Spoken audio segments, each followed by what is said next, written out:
Welcome to another presentation at the East Trade Winds, hosted by Bernie Franzgrote and Wayne Pratt. The presentation today is titled Empowering Entrepreneurs Through Smart Ideal Tech. Our guest is Gregory Klein-Hertzel from ConnectivTech. Gregory is the founder and CEO of ConnectivTech, a Boston-based firm dedicated to helping small and medium-sized businesses, as well as solopreneurs, navigate the complex world of technology solutions.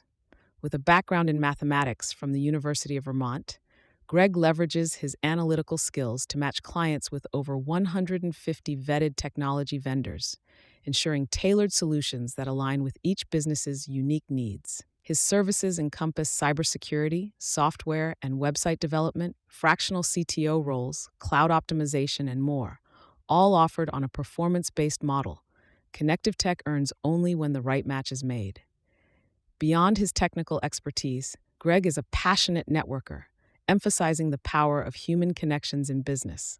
He has shared his insights on platforms like the Wicked Connected podcast, discussing the value of networking and the role of technology in scaling businesses. For entrepreneurs seeking reliable technology guidance, Greg and his team at ConnectivTech provide a trusted partnership to help businesses thrive in the digital age.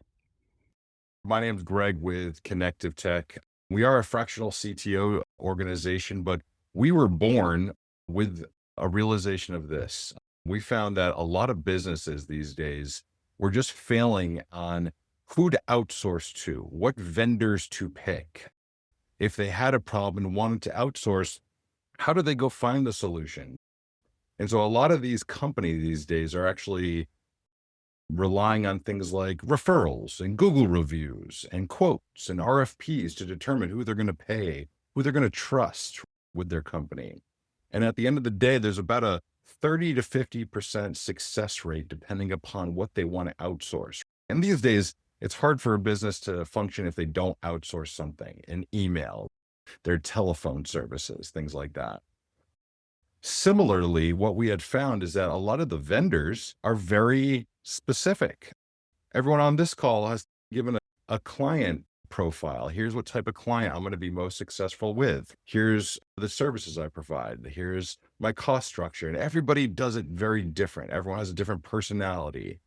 So we're essentially this matchmaking service with a technology consulting lens here. And so companies will come to us and say, hey, we need help procuring cybersecurity vendors. So let me give you some examples of that. So this is a good example of something in the cybersecurity landscape. What is this chaos of a spider web of a mess? This is just a snapshot of what a good cybersecurity program looks like in a business. The fact is that a lot of misconceptions are this. People are trying to figure out, how do I secure my business? And then what happens in a breach? There's some really easy methods. First and foremost, the two most common ways a hacker will get into a business is first, because someone's passwords are not secure, meaning two things. A, your passwords should be unique for every single logon that you have. All right. Two, your password should be long. Use a sentence. Sometimes special characters is not the best secure password. The lengthier, the better. All right. For math purposes, the lengthier, the better.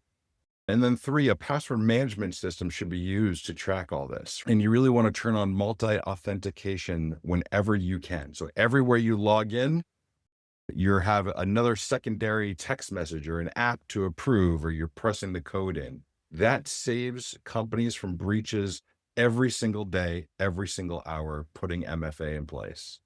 The second most reason that hackers will get into a business is because an employee will click on an email. And so really what hackers want is just to get into your environment. They're trying to get you to click something so they can come in and examine what's there. Where's the money? What bank account are you using? Who are you sending money to? Who's sending you money?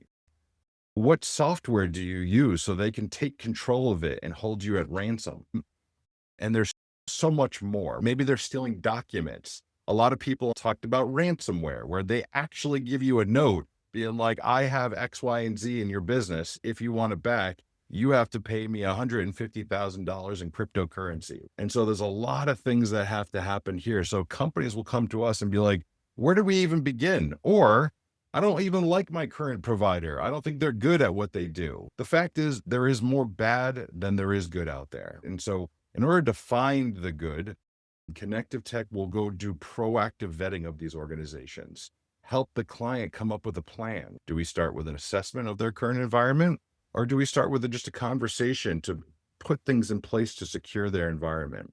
One major thing you're going to hear these days, besides MFA being the big push right there, multi-factor authentication to everything you own, EDR, Endpoint Detection and Response. Endpoint Detection and Response is kind of like an antivirus, but to the next level. It's going to actually help you discover something called malware.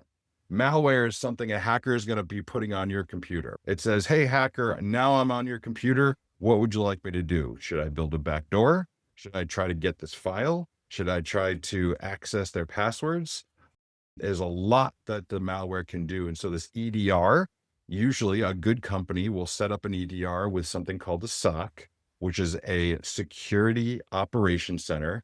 And that'll give the security operations center, a SOC, all the alerts. Hey, someone logged in from Russia. Let's isolate this computer and stop it. Okay. Or, hey, you're about to send money to somebody that's unusual, or somebody's asking one of your clients, hey, I changed my bank account. Can you please send money here? If these all sound familiar, you probably need some type of cybersecurity vendor. And so that's what we do. We're going to help come up with a plan, educate you on the space, and do this in so many areas. This is a good example of what we do in the telephone world and internet world. We provide is this matchmaking service for all these things here.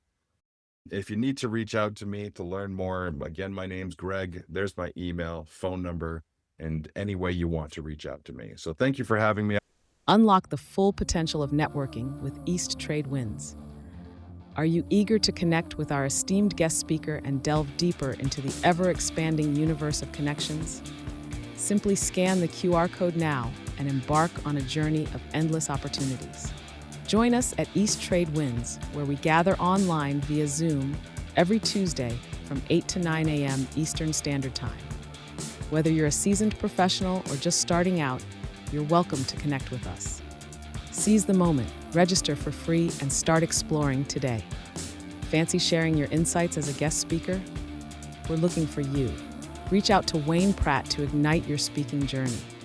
Email him at wayne@motivateyou.ca or connect with Wayne on LinkedIn. Don't wait.